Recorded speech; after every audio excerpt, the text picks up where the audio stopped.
Salīdzinu Rīgu un Tallinu.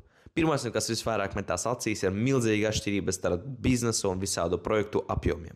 Tallinā ir ļoti populārs IT bizness, un tur ir pat izveidota sava tā teiksim mini-Silīcijas ielē, kur atrodas finanšu platformas Vice birojas, Igaunijā dibināts un miljardu vērtas Bolt kompānijas Office, kā arī Tallinā bazējas Tallink kuģniecības kompānija. Tas ir diezgan loģiski. Savukārt Rīgā gan tur vecpilsēta ir vispatīkamākā vieta.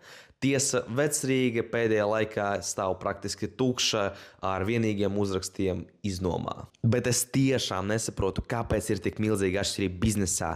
Tallinā 10 gadus atpakaļ izgudroja pat robotus kurjerus, kuri Rīgā, protams, nav jau mums 10 gadu laikā nevarēja kaut vai normāls ceļus uztaisīt, lai tos robotus palaistu. Protams, problēmas ir arī Tallinā. Tur, piemēram, cenas nekustamam īpašumam un pārtikai ir daudz augstāk nekā pie mums Rīgā, lai gan Igauniem ir arī algas nedaudz lielākas. Kopumā pēc ceļu kvalitātes, pēc pilsētas sakārtošanas un pēc iespējām Rīga patreiz, manuprāt, ļoti atpaliek no Tallinas, diemžēl.